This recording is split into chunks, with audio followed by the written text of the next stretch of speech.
1993ஆம் வருடம் தமிழ் சினிமாவில் நடிக்க துவங்கிய அஜித் கடந்த 30 வருடங்களாகவே நடித்து வருகின்றார்.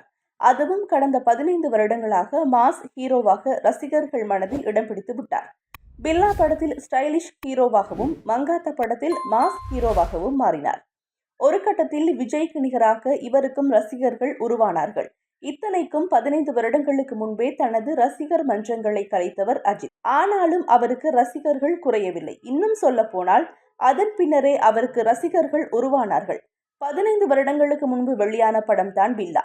இது ரஜினி நடித்த படத்தின் ரீமேக். இந்த படம் உருவானதன் பின்னணியில் ஒரு கதை இருக்கின்றது.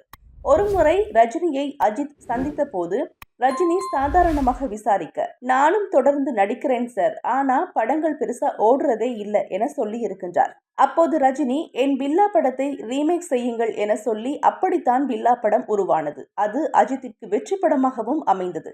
அஜித்தின் கெரியர் அந்த படத்தின் வெற்றியால் தான் டேக்கப் ஆனது. 2000ஆம் ஆண்டுகளில் அஜித்தின் பல படங்கள் தோல்வியை பெற்றன. அஜித் நன்றாக நடித்த முகவரி, சிட்டிசன் ஆகிய படங்களும் கூட வசூலை பெறவில்லை. இது பற்றி பேட்டி ஒன்றில் அவரிடம் கேட்கப்பட்டது. அதாவது, சமீப காலமாக நீங்கள் நடிக்கும் படங்களில் உங்கள் நடிப்பு நன்றாகவே இருக்கிறது, ஆனால் படங்கள் ஓடுவதில்லை. சரியான கதையை நீங்கள் தெரிவு செய்வதில்லை என்பதுதான் காரணமா என கேட்கப்பட்டது. இதில் கோபமடைந்த அஜித், நான் ஒரு நடிகன், நடிப்பது மட்டும்தான் என் வேலை. ஒரு படம் ஓடுகிறது எனில் இயக்குனர் காரணம் என சொல்கிறார்கள். ஆனால் தோற்றுவிட்டால் நான் எப்படி காரணமாக முடியும்? ஒரு படம் ஓடும் என கணிக்க தெரிந்தால் நான் இயக்குனராகி இருப்பேன். படம் ஓடவில்லை எனில் அது இயக்குனர் மற்றும் தயாரிப்பாளரின் தவறுதானே தவிர என்னுடைய தவறு அல்ல என அப்போதே பொங்கி இருக்கிறார் அஜித்.